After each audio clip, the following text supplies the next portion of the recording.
नमस्कार. जगद्गुरू भगवान श्रीकृष्णाच्या चरणी वंदन करतो. मी श्री गोविंद भारद्वाज, रत्नागिरी जिल्हा समन्वयक, हिंदू जनजागृती समिती. आज जी प्रेस कॉन्फरन्स घ्यायची आहे तर त्यासाठी आलेले मुख्य जे वक्ते आहेत तर ते श्रीयुत रमेश शिंदे हे राष्ट्रीय प्रवक्ते आहेत हिंदू जनजागृती समितीचे. त्यांचा परिचय म्हणजे त्यांना सांस्कृतिक योद्धा पुरस्कार उत्तर प्रदेशचे माननीय मुख्यमंत्री योगी आदित्यनाथ यांच्या हस्ते मिळालेला आहे. सनातन भूषण आणि हिंदू धर्म कुलभूषण असे सुद्धा त्यांना पुरस्कार मिळालेले आहेत. दूरचित्रवाहिन्यांवर हिंदुत्वाची बाजू प्रखरपणे मांडताना आपण त्यांना पाहिलेलं असेल.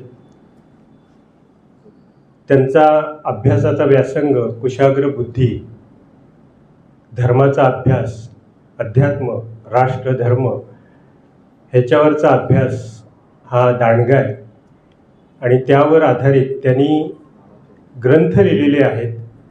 आज आपण ज्या विषयावर ही प्रेस कॉन्फरन्स घेतो आहे तो कॉर्पोरेट जिहाद म्हणजेच लव जिहाद ह्या विषयावरचा पहिला जो ग्रंथ आहे तर तो रमेश शिंदे यांनी लिहिलेला आहे. तो 2006 साली लिहिला, ज्यावेळेला लव जिहाद असा शब्दसुद्धा अस्तित्वात नव्हता. त्यावेळेला त्यांनी हा ग्रंथ सप्रमाण लिहिला, म्हणजे सर्व संदर्भ, त्याचा अभ्यास, सर्व घटना, NCBचे रिपोर्ट्स, ह्या सगळ्या घटनांचा अभ्यास करून त्यांनी हा ग्रंथ सर्वप्रथम लिहिला. त्यानंतर लव जिहादवरचे काही ग्रंथ आपण बघतो की उपलब्ध आहेत. त्याचबरोबर बुद्धिप्रामाण्यवाद्यांचा अहंकार, हिंदू राष्ट्राची स्थापना, हिंदू राष्ट्र का हवे, हिंदू राष्ट्र आक्षेप आणि खंडन, नंतर धर्म परिवर्तन, अशा प्रकारचे ग्रंथ त्यांनी लिहिलेले आहेत. आणि 14 तारखेला जो कार्यक्रम आहे कॉर्पोरेट जिहाद, नेमकं सत्य काय, ह्या कार्यक्रमासाठी ते प्रमुख वक्ते म्हणून असणार आहेत. त्याच्या जोडीला मुंबईच्या ज्या ॲडव्होकेट प्रीतीताई राऊत ह्या देखील त्या तिथे वक्त्या म्हणून असणार आहेत. सनातनच्या सद्गुरू स्वातीताई खाडे ह्यासुद्धा त्या संवादाला संबोधित करणार आहेत. तर ह्या विषयावर जनजागृती व्हावी, हा पूर्ण विषय समाजापर्यंत जावा आणि त्याला आपलं सहकार्य असावं, हा आजची प्रेस कॉन्फरन्स घेण्याचा मुख्य उद्देश आहे. सर्व पत्रकार बंधूंचं स्वागत. मूळ लव जिहादचा विषय हा जवळपास 2006च्या अगोदरपासून मी अभ्यास करत होतो. 2006मध्ये भारतातलं पहिलं लव जिहादचं पुस्तक मी लिहिलं. लाखो प्रती त्यांच्या संपल्या. परंतु असं असताना सुद्धा असं लक्षात येतं आहे की ह्या दृष्टिकोनातून पुरेशी जागृती नाही. कारण जर जागृती असती तर मग नाशिक, विप्रो, स्टेट बँक ह्या ठिकाणी लव जिहादच्या घटना घडल्याच नसत्या. तर बऱ्याच जणांचा प्रश्न असतो की बाबा तुमचा प्रेमाला विरोध आहे का? प्रेमाला कोणाचा विरोध असायचं कारण नाही, पण प्रेम करून धर्मांतरण करायला विरोध असणार ना. आणि हे धर्मांतरण अगोदर केलं जातं, त्या मुलीला सांगितलं जात नाही की बाबा इस्लामिक कायद्यामध्ये नेमके काय गोष्टी घडणार आहेत, आणि त्या मुलींचं जीवन उद्ध्वस्त होतं. कालांतराने अशा मुलींना सोडून दिलं जातं. त्यांच्या धर्मामध्ये 4 लग्न करायची परवानगी आहे आणि मग इस्लामी कायद्यानुसार कन्व्हर्जन केल्यानंतर लग्न केल्यामुळे त्या मुलीला कुठल्याही प्रकारचा कायदेशीर अधिकार राहत नाही, वारसा हक्क होऊ शकत नाही, कुठलाही मुसलमान आपलं मृत्यूपत्र लिहू शकत नाही. त्यामुळे त्या मुलीच्या नावाने कुठली संपत्ती होत नाही, ती मुलगी रस्त्यावरती येते. बरं, ही पहिली घटना असं नाही आहे. श्रद्धा वालकर आपल्या पालघरची 53 तुकडे करून तो आफताब पुनावाला ते तुकडे फ्रीजमध्ये ठेवून अजून 2 हिंदू मुलींना फिरवत होता आणि त्याच मुलीची त्या फ्रीजमधल्या हातातली अंगठी काढून दुसऱ्या मुलीला गिफ्ट करत होता. ह्याला प्रेम कसं म्हणणार आपण? आणि म्हणून ह्या दृष्टीने एक चांगली गोष्ट झाली की महाराष्ट्र शासनाने मार्च 2026 या संदर्भातला कायदा पारित केला. अर्थात आता आम्ही माहिती घेतली तर हा कायदा राष्ट्रपतींच्या संमतीसाठी गेलेला आहे आणि सध्या हा कायदा अजून लागू झालेला नाही आहे. त्यामुळे आमची एक मागणी आहे की हा कायदा लवकरात लवकर लागू झाला पाहिजे, कारण घटना वाढत चाललेल्या आहेत. कालच चिपळूणमध्ये माझं व्याख्यान झालं, तिथेच एक महिला येऊन रडत बसलेली होती की माझ्याबरोबर अशा प्रकारचा गैरप्रकार करून 2 मुलींना आता माझ्याकडे ठेवून सोडून दुसरं लग्न केलेलं आहे, मला कुठलाही अधिकार त्याने दिलेला नाही आहे. तर ह्या अशा दिवसागणिक घटना घडत आहेत. लांजामध्ये घटना घडते, चिपळूणमध्ये घडते, खेडमध्ये घडते. तर अशा घटना नेमक्या थांबवणार कशा? तर ह्या दृष्टिकोनातून एक भाग म्हणजे की ह्या घटना थांबवण्याच्या दृष्टीने जी जागृती व्हायला पाहिजे, त्या संदर्भात आम्ही म्हणून केवळ लव्ह जिहादचा मुद्दा न सांगता बेटी सुरक्षित तो राष्ट्र सुरक्षित असं अभियान आपण ह्या निमित्ताने चालू करायचं ठरवलं आहे की ज्याच्यामुळे प्रत्येक गाव, वाडी, वस्तीवरती हा विषय पोहोचला पाहिजे आणि आपल्या मुलींना हे लक्षात आलं पाहिजे की बाबा ह्या पद्धतीने फसवणूक केली जाते. आतापर्यंत नेमकं काय होत होतं की आपण असं विचार करत होतो की लव्ह जिहाद आहे तर कुठे आहे? मुंबई पुण्यामध्ये आहे. नंतर लक्षात आलं की तो इथे पण आहे आणि ह्याच्यावरती 2 सिनेमा पण आले, केरळा स्टोरी 1, केरळा स्टोरी 2. त्याच्यातही अनेक प्रत्यक्ष घटना दाखवल्या गेल्या. आपल्या भारतातून इस्लामिक स्टेटची स्थापना करायची ज्यावेळी ठरली त्यावेळी इराक आणि सिरियामध्ये एकूण केरळमधून 138 जण गेले, 136 जण गेले आणि 136 जणांमध्ये 38 मुली आहेत आणि ह्या 38 मुलींमध्ये 16 हिंदू मुली आहेत आणि 22 ख्रिश्चन मुली आहेत. म्हणजे ज्यांनी भारतात जन्म घेतला, ज्यांनी भारताची राष्ट्राची प्रतिज्ञा शाळेमध्ये घेतली, त्या भारताच्या विरुद्ध लढण्यासाठी इस्लामिक स्टेट सारख्या आतंकवादी संघटनेत सहभागी झाल्या. आणि हा काही इतिहास नाही आहे, ही आत्ताची घटना आहे. त्यामुळे मुलींची फसवणूक करून त्यांना आतंकवादापर्यंत नेण्याचा प्रयत्न केला जातोय, ही अतिशय दुर्दैवाची गोष्ट आहे. दुसरं यातलं महत्त्वाचं कारण की आता कॉर्पोरेट जिहाद जो आलेला आहे, तर आपलं चिपळूण असो, खेड असो, रत्नागिरी असो, दापोली असो, ह्या सगळ्या ठिकाणी IT इंजिनियर बनल्यानंतर त्या मुली जातात कुठे? पुणे, नाशिक, मुंबई यासारख्या शहरांमध्ये जातात. काही जण बँगलोर आहे, हैदराबाद आहे, या मोठ्या IT सिटी, सायबर सिटी म्हणतात त्यांना, ह्या ठिकाणी जातात.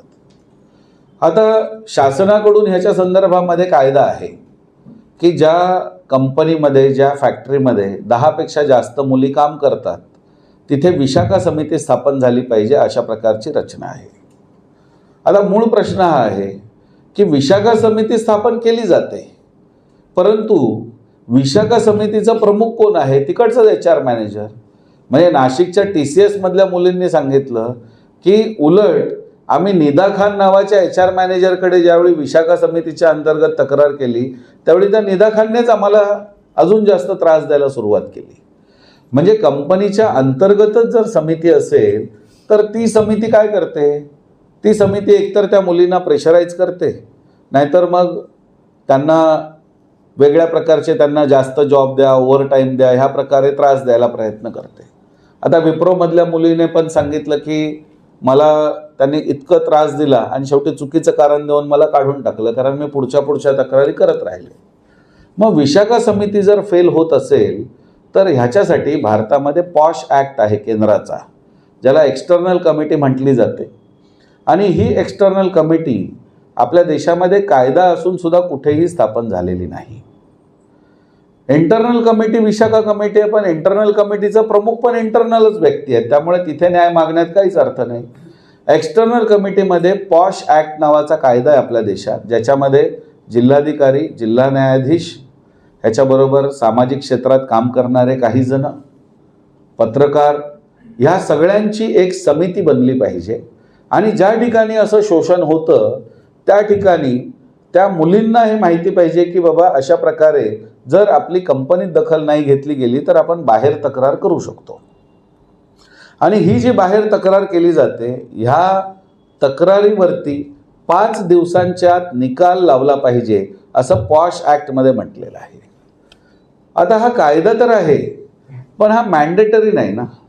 त्यामुळे केंद्र सरकारने जरी हा कायदा केलेला असला तरी सुद्धा कुठल्याही राज्यात, कुठल्याही जिल्ह्यात अशा प्रकारची समिती अस्तित्वात नाही.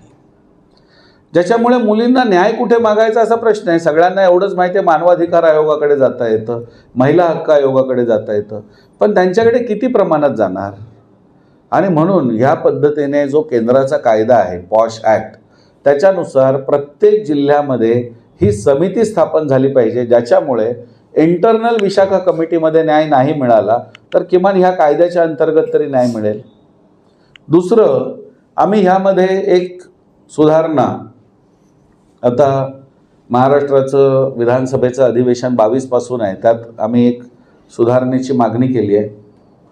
ज्या IT कंपनीमध्ये, ज्या कॉर्पोरेट कंपनीमध्ये सलग 3 घटना उघडकीस येतील आणि त्याच्यावरती असं लक्षात येईल की ह्या 3 घटना उघडकीस येऊनही कंपनीच्या मॅनेजमेंटने त्याच्यावरती दुर्लक्ष केलेलं आहे, तर त्या कंपनीला महाराष्ट्र शासनाने कुठलीही सुविधा देऊ नये, त्या कंपनीची नोंदणी रद्द करावी आणि त्याच्या मॅनेजमेंटची चौकशी करावी. कारण जर विशाखा समिती नेमली आणि तुमच्याकडे कंप्लेंट आल्यावर तुम्ही त्या कर्मचाऱ्यांवरच अत्याचार करत असाल तर ते कसं चालून घेतलं जाईल? म्हणून यामध्ये ही अमेंडमेंट केली पाहिजे, अशा प्रकारची मागणी आपण या अधिवेशनामध्ये आमदारांच्या द्वारे करत आहोत. याच्याबरोबर अजून 2 मागण्या या दृष्टीने आहेत. पहिलं की लव जिहादच्या विरुद्ध भारतातला पहिला कायदा आहे, नरेंद्र मोदी गुजरातचे मुख्यमंत्री असताना झाला. त्यामध्ये गुजरात राज्याने आता 2 नवीन सुधारणा केल्या, मागच्याच वर्षी केल्या. त्या सुधारणा महाराष्ट्रात झाल्या पाहिजेत. त्यातली पहिली सुधारणा म्हणजे हे जे लव जिहादचा जो वापर केला जातो त्यामध्ये केलं काय जातं तर त्या मुलीला फसवलं जातं. तिला सांगितलं तर लग्न करायचं असेल तर तुला इस्लाम स्वीकारावं लागेल. इस्लाम म्हणजे इस्लाम स्वीकारण्याचं, धर्म परिवर्तनाचं ज्या काझीकडे काम होतं तिथेच 5 मिनिटात लग्न लावलं जातं किंवा निकाह केला जातो.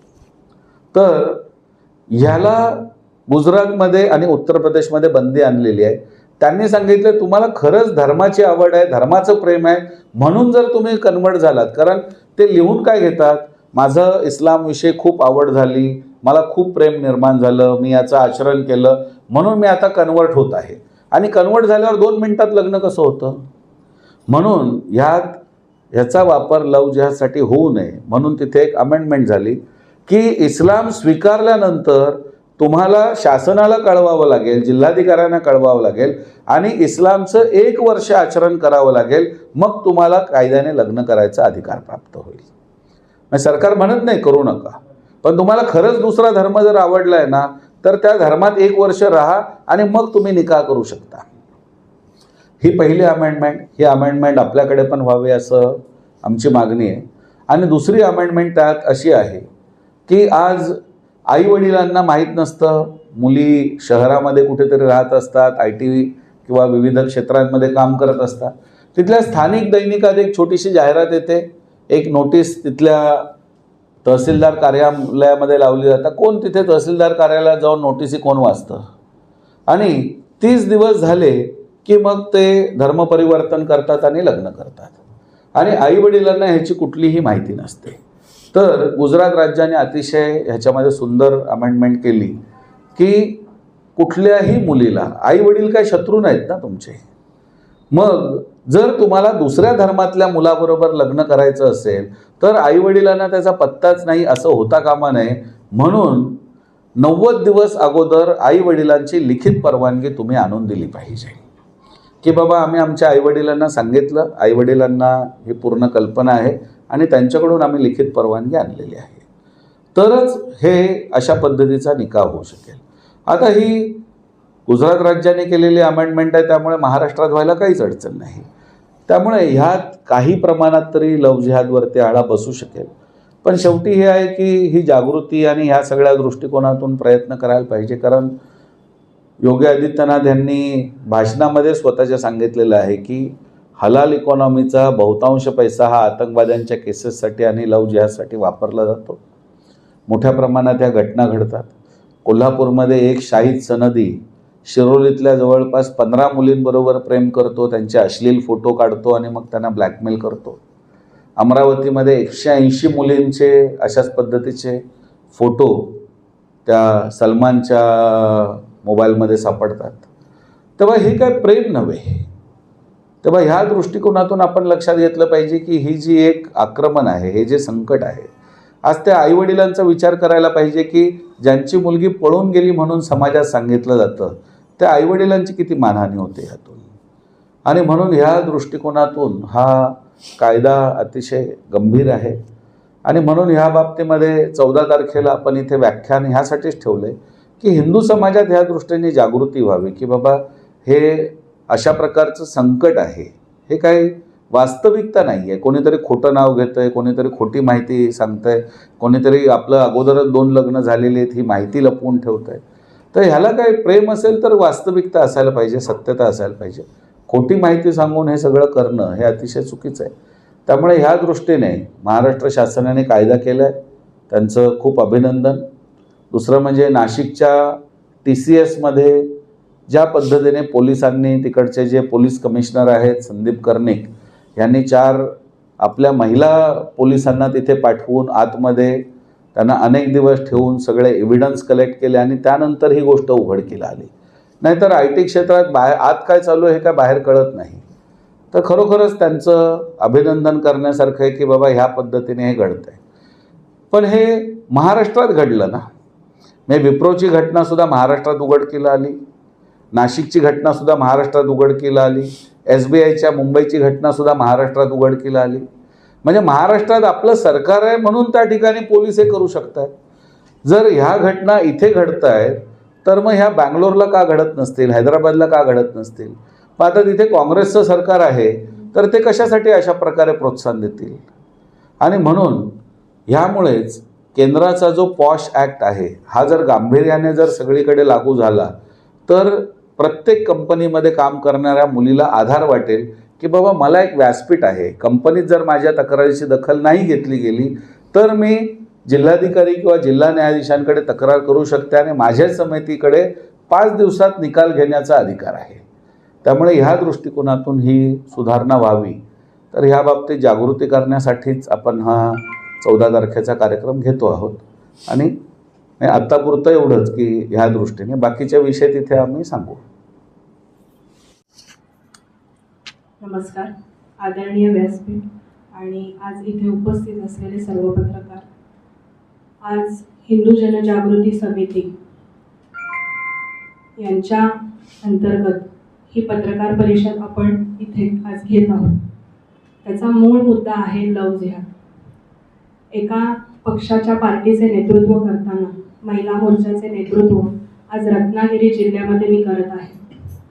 तर आमच्या पार्टीचंही हे प्रमुख ध्येय आहे की आम्ही महिला मोर्चा म्हणून सतत महिलांची सुरक्षा, महिलांचे शिक्षण आणि त्यांच्यावरती होणारे अत्याचार यावरती आम्ही जागरूकतेने काम करत असतो.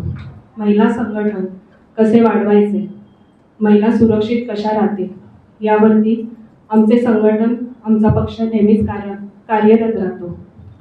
आज या पत्रकार परिषदेतून मला तुम्हाला सांगावंसं वाटतं की आम्ही कोणत्याही धर्माच्या विरोधात नाही आहोत. सर्व धर्म समभाव हे आमच्या पक्षात आम्हाला शिकवलेलं आहे. आणि आज आपण ज्या उद्दिष्टासाठी आणि ज्या पत्रकार परिषदेसाठी इथे आलो आहोत तर कोणत्याही धर्माच्या विरोधात आम्ही नसून जी फसवणूक होते, जे खोटं बोलून धर्मांतरण केलं जातं त्याच्या विरोधात आम्ही काम करत आहोत. तर मला तुम्हाला आज सांगावंसं वाटेल की यापुढेही आत्ताच सरांनी सांगितलं बेटी बचाव राष्ट्र बचाव, त्याचप्रमाणे बेटी पढाओ बेटी बचाव याचाच अर्थ जेव्हा समाजातल्या मुली शिकतात तेव्हाच त्यांना समाजात काही चुकीचं चालू आहे हे त्यांना समजतं. म्हणूनच बेटी पढाओ बेटी बचाव हे आमचं ध्येय आहे. देशाचे पंतप्रधान आदरणीय नरेंद्र मोदीजी जे आज आपल्या देशाचं नेतृत्व करत आहेत आणि जगाच्याही पाठीवरती त्यांनी आपली एक छाप उमटवली आहे, आपला एक ठसा उमटवला आहे. तर जर तुम्ही खरं बघितलात तर त्यांनी महिलांच्या सुरक्षिततेसाठी बऱ्याच योजना आणि बऱ्याच काळजीपूर्ण पुढे ध्येय ठेवून आता नुकतंच 33% आरक्षण महिलांना मिळणार होतं. त्यासाठीही हे अमेंडमेंट पास होण्यासाठीही त्यांनी बरेच प्रयत्न केले आणि महिलांना पुढे जाऊन 33% आरक्षण मिळेल हे आमचं ध्येय आहे, उद्दिष्ट आहे. त्याचप्रमाणे आता जे हिंदू हे लव जिहादचे प्रकरण होत आहे त्याच्याही बरोबर आम्ही असून हे अमेंडमेंट जे झालेलं आहे ते लवकरात लवकर पास होईल आणि महिलांच्या बरोबरीने ताकदीने आम्हाला उभं राहता येईल. एवढीच मी आजच्या या पत्रकार परिषदेतून तुम्हाला सगळ्यांना आवाहन करते आणि बाकीचं आपल्याला आपले इथे प्रमुख जे वक्ते आलेले आहेत, आपले राष्ट्रीय वक्ते, त्यांनी आपल्याला संपूर्ण मार्गदर्शन केलेलंच आहे. त्यामुळे मी इथेच थांबते. जय हिंद, जय महाराष्ट्र. धन्यवाद.